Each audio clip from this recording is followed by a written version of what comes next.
am so glad you're here. I'm Beth, a creator-based coach with CMH Coaching for Life. I'm here today to help you and those you love create a life you feel grounded and at home in. Think of a life where you feel peace, love for those around you, and in a flow with just enough challenge to keep you happy and creating something wonderful. Sounds like magic, but it's not. You can create that life every single day. You can have a life full of love, excitement, hope, and creation. Our mission at CMH Coaching is to flood the earth with light through compassion, mindfulness, and hope. And I'm going to ask a favor of you. If you like what you see and hear today, think of someone you know that would enjoy and benefit from this message. Our mission is to flood the world with compassion, mindfulness, and hope. Share this with them. But for now, this is time just for you. So settle into whatever you're doing and enjoy this time with the girls, where we create that one awesome, amazing, perfect life every one of us is seeking.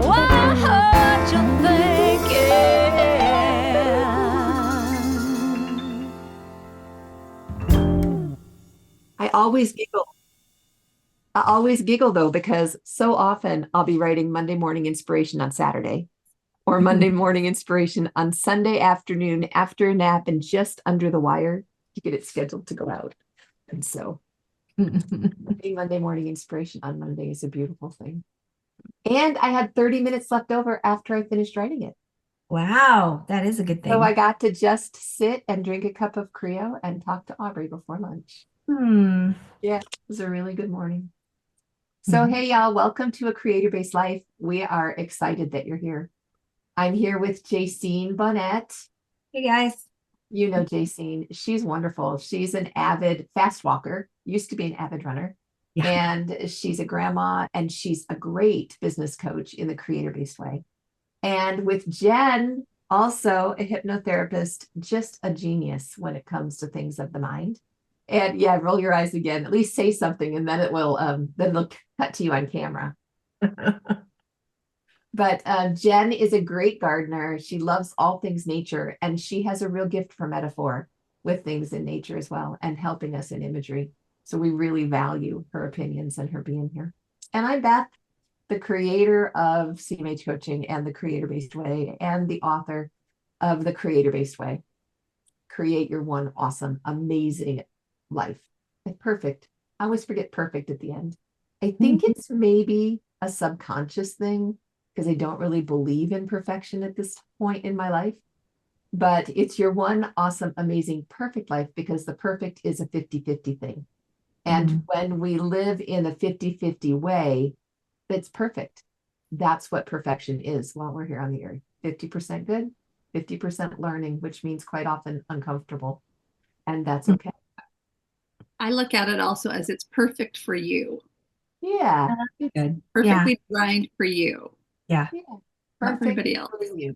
Not for anybody else, not for your next door neighbor, not for your best friend, but just for you. I like that. We are here today to talk about compassion. This is the 7th of the 9 C's that we'll be talking about. I had to go look today and check it out. We still have connection that we'll be talking about, and we still have choice. And I saved the best for last because choice is the one I'm most excited about. And in what started out as Richard Schwartz's 8 C's of a centered self, we have 9 now that choice has been added. And in the creator-based way, we actually have 10, because the 10th C is Christ, or our creator. And when we stay centered on him, all of those other C's come into this beautiful alignment. Like in the Age of Aquarius song, you know, when the moon is in the 7th power and Jupiter aligns with Mars, it's almost, but when we're aligned, it works. We just have to be aligned with him. Yeah. So today we're talking about compassion and self-compassion, as well as just straight compassion. And I have to tell you, when I woke up this morning, it's kind of funny because it's nothing to do with Monday morning inspiration. This was just the gift of my Monday. I woke up and I got my tea and I got going, and I had an interaction with my husband and moved along. You know, we did breakfast. I had another couple more interactions with my husband. And then I came across Jared in his part of the house, and I said to him, sometimes I wake up grumpy. And this is from a quote, and I'll tell you about it in a minute. Sometimes I wake up grumpy, and he looks at me and he says, yeah, I know what you mean. And then I said, and sometimes I let him sleep. You don't like that. Same thing. That's Bette Midler. That's her quote. Sometimes I wake up Yes. grumpy and sometimes I let him sleep. But it was Troy did not wake up happy. And I woke up really happy this morning to my benefit because I was able to not slide into being snarky back. I was Mhm. able to offer loving kindness, which I think is kind of the definition of compassion, Mhm. loving kindness. And he's still not happy. I got to offer loving kindness over lunch and cheerful thoughts, but not too cheerful because you get too cheerful and then you get like that what do they call it? Toxic pessimism. Positivity. Toxic optimism, right? Yeah. Mhm. And so we had lunch together, and I have high hopes for this evening that whatever it is that's he's stressed about is gonna pass. Maybe it's just a cloudy, cold day in Texas, because it is. So I don't know, but what do you Well, that guys sounds do good. when you encounter that kind of resistance? I mean, how do you cultivate compassion? Because it's so much easier for me to just slide into snarky, or even better, slide into being offended, or Yeah. slide into self-pity. That's kind of my go-to. So what do you do when you run into that?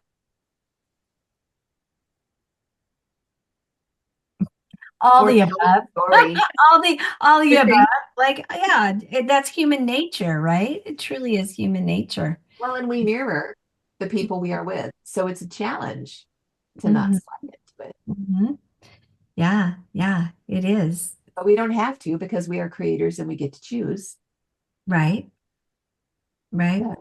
Well, I don't know. I was thinking about last week when I was in LA and the Tell massive your story about LA traffic. Oh my gosh. Just, the yeah. massive amounts of traffic that are there. The PCH Pacific Coast Highway is closed, and I don't know how far or if it's in specific places, but that meant that all of the traffic is rerouted onto other highways. And so everyone is trying to get into LA via these other highways. And Little highways. They're not the big mainstream anymore. Right. right, right. Yeah, it's 6 lanes, 7 lanes across.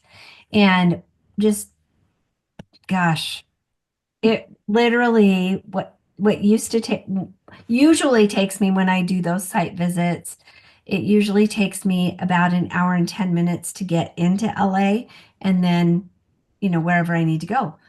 Three Oh and a my half, gosh. Because I talked to you when you were halfway there mhm, and we talked for an hour and a half. So that meant mhm. it was it a 3 hour drive then? Three and a half hours Oh, every JC. day, 3.5 hours there, 3.5 hours back.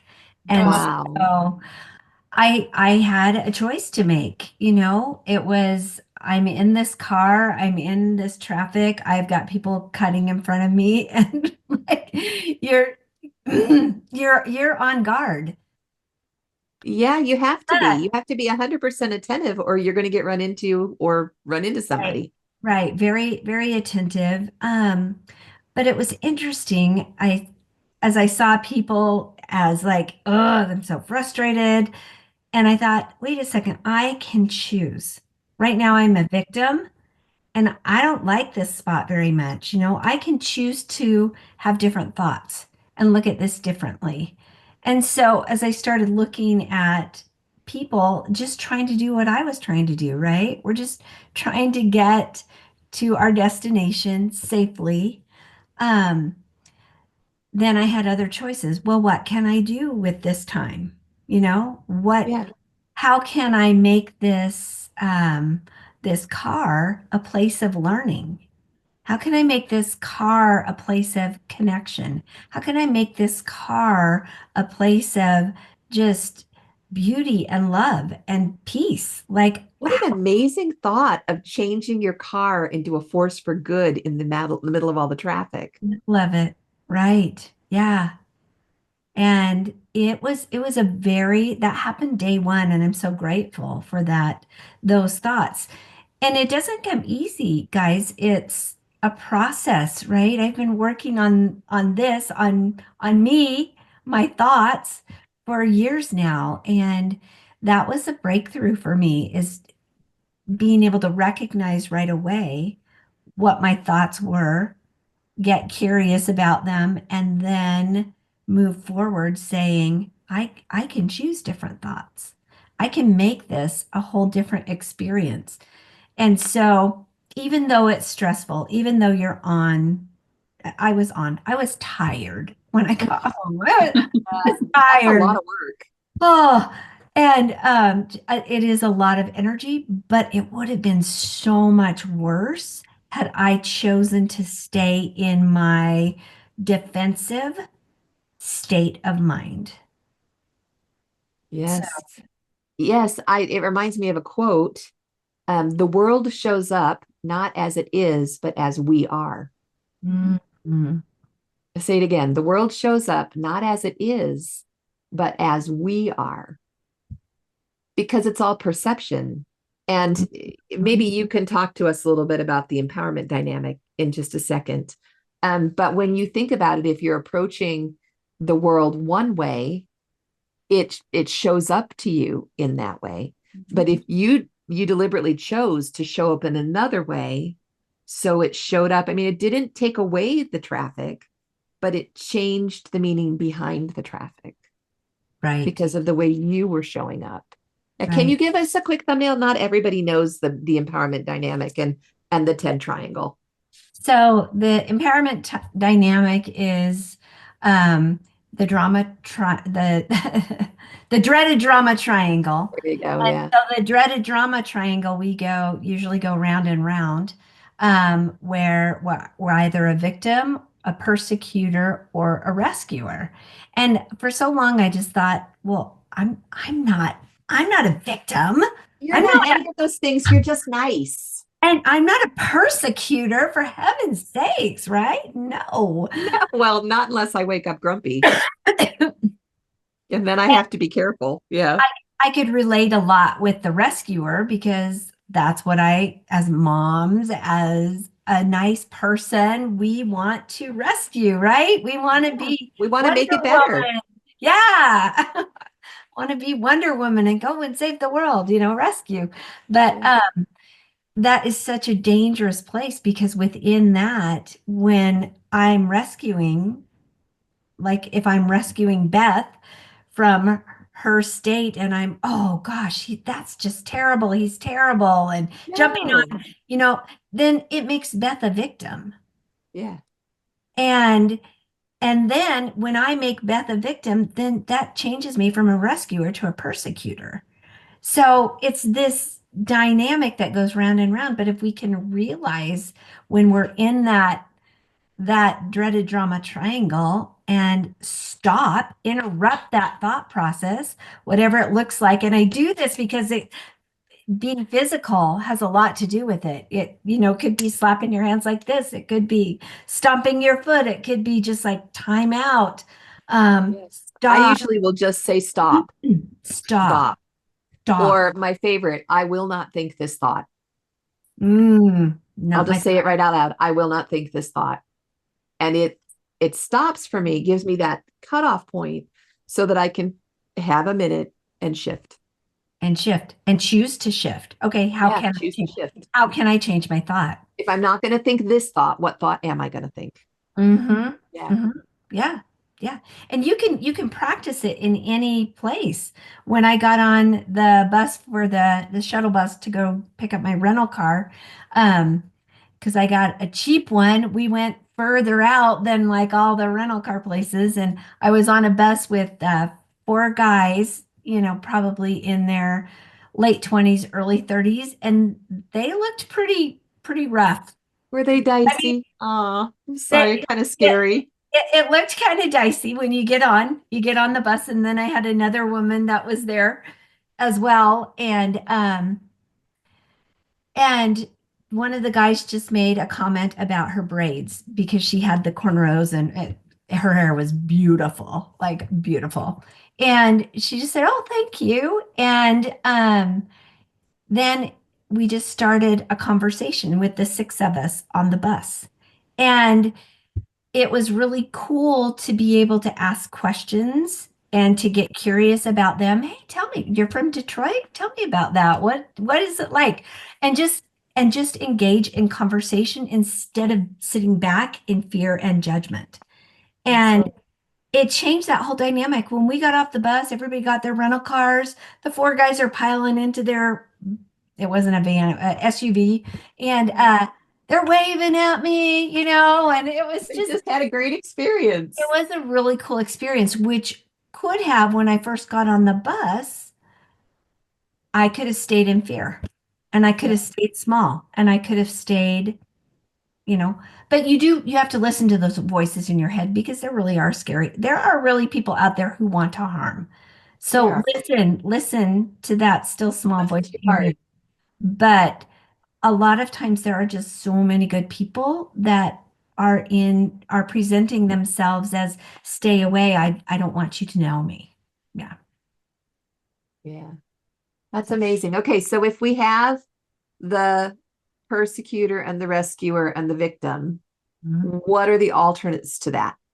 The alternates, the creator, the ultimate. Yeah. Yeah. The upside down is because You do it. You do the upside down. I can't do no. That's so weird. I don't know. How do you do that? Maybe Jen can figure it out and do it. Oh, that was better. Yeah. Oh, that's good, Jen. You got the Just long. do this. Got it. Just flip it. There we go. Oh, I like see? it. Good job. This is why Jen is here. Okay. So the alternate, the opposite. Yeah, when we want that peak to be at the top is our creator. And then moving from a victim to a creator or a coach or a challenger instead of a persecutor, a challenger, are looking at all of that traffic as, oh, this is a challenge for my driving skills, right? I'm going to get to practice today. Ooh, yeah, woo, get to practice. Yeah. So it's just the opposite of being a victim, creator. Well, and I find that when I'm in the creator role, it's much easier for me in the creator role to be compassionate towards myself. If I'm in the victim role, I'm looking for somebody to blame, and it's quite often it's myself. My inner critic will come out. Or if I'm in the persecutor role, my inner critic's just flat mean, right? But if I'm in the creator role, it's like I'm in that centered part of myself. And it's easier to have compassion because the curiosity comes out and the clarity and calmness, and I'm able to just roll with it and do the practice, because really it's just all practice. What do you think, Jen? We've been talking a lot about this. I know this is your area. This is your wheelhouse, right? Yeah. Well, my brain's going a million miles. Oh, good. One thing that I just really like about what helped me shift when I learned this, along with the triangle and about victimhood and even persecutor, all the stuff, everything, is a lot of times why we blame is because we don't want to feel the pain of what our thoughts are, or what the truth of the pain of the truth that our thoughts are going to be telling us. So we want to displace that on somebody else. And so that's why we'll blame other things or circumstances or people. And so it helps me to shift out of that victim if why am I feeling this pain? And take a deeper look. And that's kind of hard sometimes. Like, why am I in this thought? Okay, what's the deeper pain? And so for me, when I shift out of victim into that creator challenger is my whys, asking why, digging deeper, trying to figure it out. And so when I learned that blame is just me trying to displace pain and being uncomfortable, I'm like, ooh, that really helped me shift into say, okay, well, then let's figure this out. That's just kind of my thoughts on that. And then you shift into a curiosity space. Yeah. But let's be honest, I will flip back and forth. I'll flip flop. Sure. I figure it out. It's not something that I can do just like this. I'll go back and forth until, like you, Beth, you just say, I'm not going to have this thought. I'm going to I'm just not choose doing to, this anymore. I'm not going to do this anymore. I'm going to choose to do this. Yeah. So, Yeah. But you're right. You gotta go through the other stuff. I don't yet. There's the yet word. I don't yet go straight to that space. I go to it much more quickly than I did in the past, Mhm. but yeah. yeah, there's just still lots of days when it's just not a day that I practice with great results. It's And a then it's a other days I skill do. set. You have to learn how to do this. You have to learn how to have a little bit more control over your thoughts, which will then have more control over your behavior and your outcome and your actions. And so Well, and it's that's why you could be happy with 50-50, yeah. because you really, when things are uncomfortable, you can be happy to practice. You don't have to be happy about uncomfortable discomfort if you don't want to, but you can recognize the opportunity, and that makes the bottom half of the 50-50 not quite so unpleasant because you can see the purpose in it, and it makes it worthwhile. Do you guys think it's easier to give compassion to strangers or other people that you don't know as well than it is to like family members and yourself? Yes and no. That's what I'm thinking too. I'm thinking if I had to rate compassion, it's probably easiest for me to give compassion.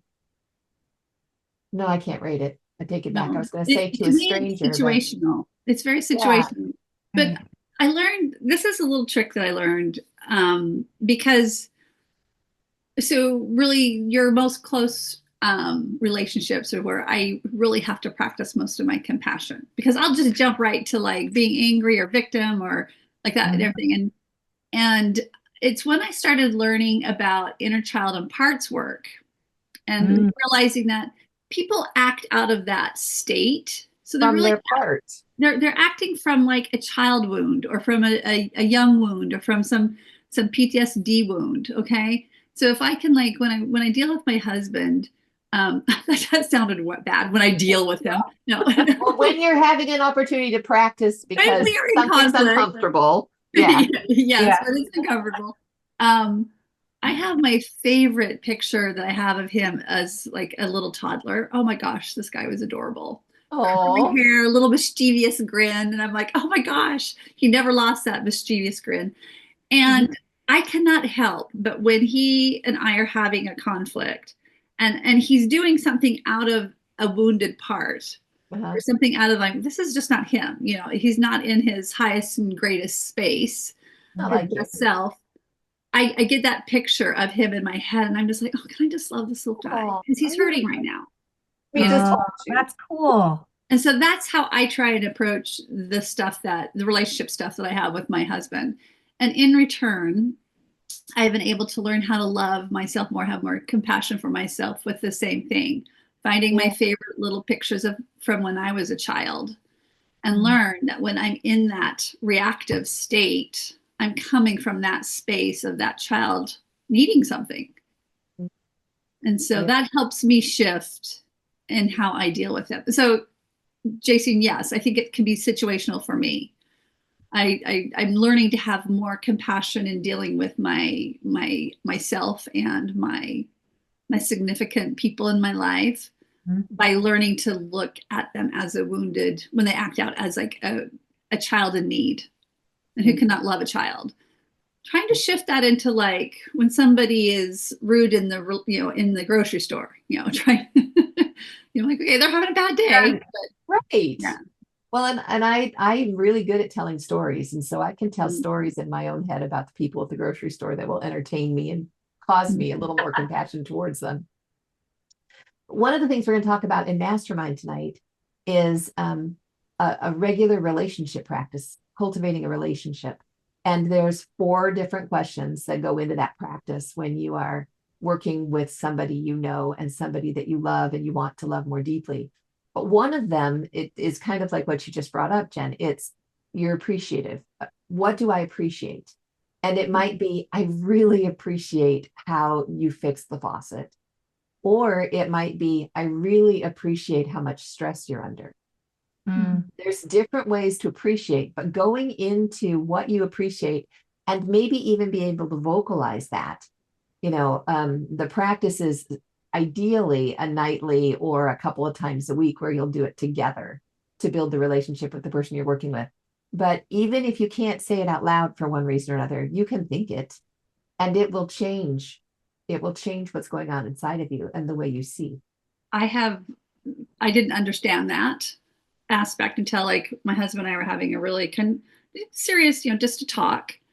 And because he sacrifices a lot, he drives every day an hour to an hour and 15 Yeah. commute Yeah. to I work. think So our guys really are underappreciated in a lot of their ways, and they're providing how hard they yeah. work. Yeah. And he does that. And so I try and support him as much as I can, but I didn't know that I never really vocalized that. And we were just talking, and we were just talking kind of, some of our financial situations and our goals and things like that. And I just told him, I said, I just appreciate what you do for us. And I laid it out for him. And he literally sat there with his mouth open. He's like, Right? I didn't know you felt that. And I was like, really? I thought it was just a given. Yeah. But if we don't vocalize our appreciation, how will they know? Right. Yeah. And I could tell it was something that he really valued when I did that. It would have been a very powerful moment, I'll bet. I And agree with that yeah, appreciation practice. yeah, Yeah. yeah. So we'll talk some more about it in Mastermind. But it is a cool idea, especially when somebody wakes up grumpy, to When you move wake up grumpy. into, yeah, when I wake up grumpy, well, it was actually the alarm that woke Grumpy up this morning at 5 a.m. But that was both of us at 5 a.m., and then to be able to work through that to turn it into something productive. Yeah, makes a huge difference. And compassion, I think, is key. Those C's that Dr. Schwartz comes up with for the centered self, all of them have an important role helping us to create peace and to be in that creator role. But compassion, I think, is one of the most powerful out of all of the C's. Yeah. Because if you're clear or you're calm, or if you're not compassionate, you're not going to feel clear and you're not going to feel calm. It's a foundational piece. Yeah. You guys have any stories to tell about practicing compassion outside of the drive? Or what are you thinking? If you don't want to tell on yourself, I totally get it. Yeah, it's hard. I think it's hard for me to be compassionate with myself just because I expect a lot from myself, and I expect really great behavior. I expect perfection. I expect to have all this energy. Right? I expect to be accomplished and productive and tireless. Mm-hmm. Yeah. Yeah. Yeah. And learning to, I'm a work in progress, but learning to have compassion on myself and to actually be able to, like you said in your Monday morning inspiration email, like, hey, sweetie, it's really okay that you messed up, that you messed that up. Like, That I didn't write down my categories for a whole year for my taxes. Oh my gosh, you guys, you need to read the story. It's just, yeah, there was a lot of negativity going on in my brain as I was fixing my problem. right. Yeah. And a lot of it is oftentimes It was self-inflicted. self-inflicted. It was. Just being able to have compassion and say, it's okay, we'll get through this. Yeah. You haven't My failed favorite, before. my favorite phrase is permission to be human. That is my new favorite phrase as well. Yeah, it is so empowering because, like you, I hold out for myself unreachable goals. I just really want to create perfection. There's just some part of me that just really wants that. And that's not what humanity is. Humanity is messy, and it's great and it's thrilling. And then it's really muddy and it's not great. But if we give ourselves permission to be human, that's my compassion level comes right up because that triggers in me. Yeah, I am human. There's just this sigh of relief. And I go, okay, B- is good enough, right? I'm all right. Although I think it was more like a D+ on the taxes, but they're done. They're done. You got it done. So there Right. And I have plans for keeping track this year because that was a good lesson learned. Mhm. Um, yeah. If Well, I had just beat myself up, it wouldn't have worked. right. And just saying to yourself, there's something in that, right?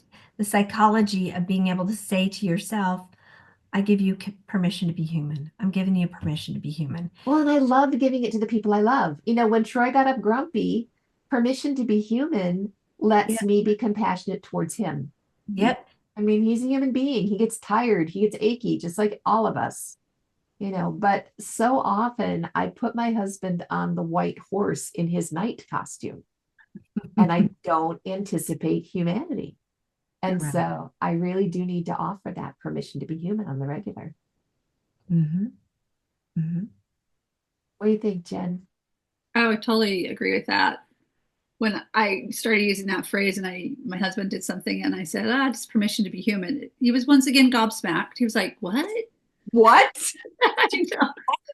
I was like, yeah, I don't care. Or like, it's just whatever. And he's just like, who is this woman who would like harangue me? Right. Yeah. Yeah, Yeah. guys, try it. Seriously, try that phrase on, feel it Permission. out. Start Yeah. speaking it because it really is, it's a game changer. And I think about teenagers in today's world and all of the anxiety that's out there and they're just everything. They're overworked, overstressed, like they're just over inundated with information. There's just a lot. And just being able to say that to my granddaughters who are teenagers has they have both loved it and embraced it. It's Instead of- liberating. it is that's the word I'm Yeah. looking for. Yeah, it's liberation. Yeah. Yeah.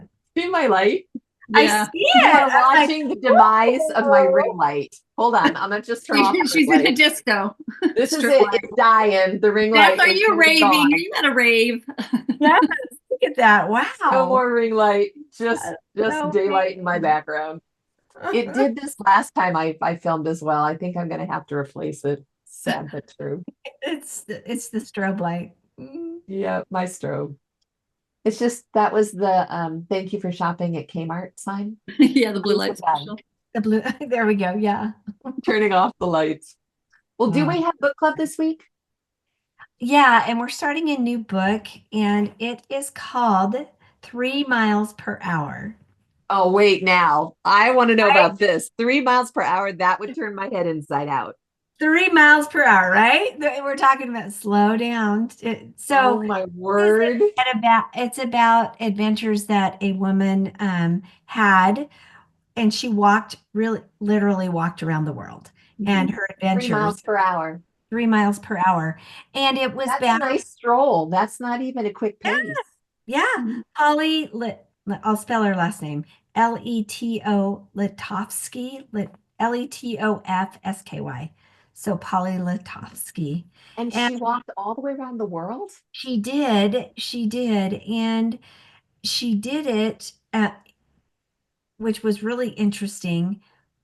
She was doing that when 9/11 happened. Mhm. Oh And my. and so that's what really caught my eye is just, gosh, That she, was a rock the world moment. yes, and how Yeah. things changed in her adventures while she was walking, right? And going into different parts of the world during Yeah. that time. Yeah.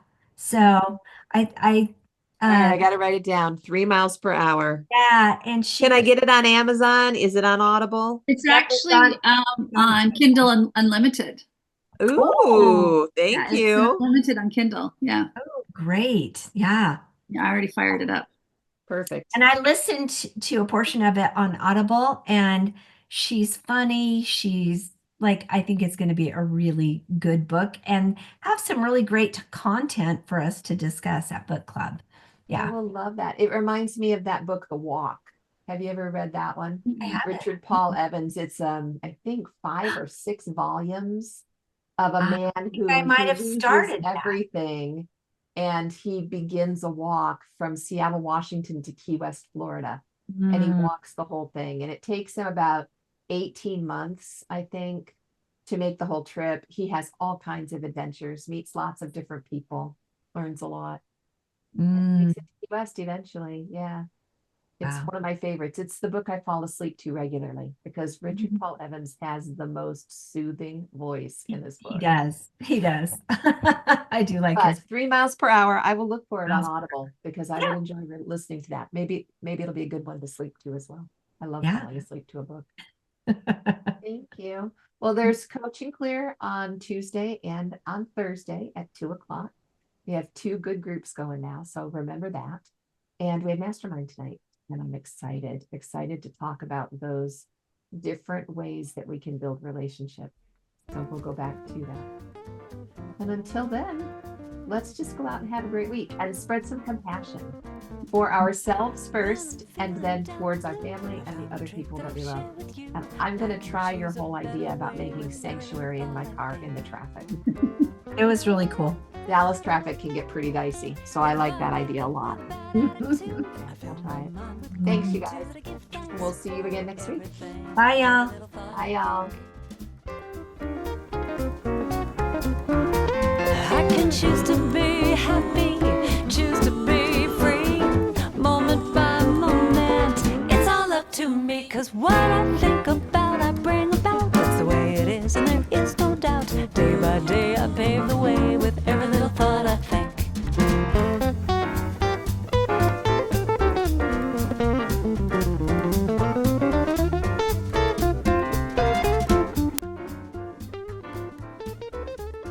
Hey, thanks for joining us today in A Creator-Based Life.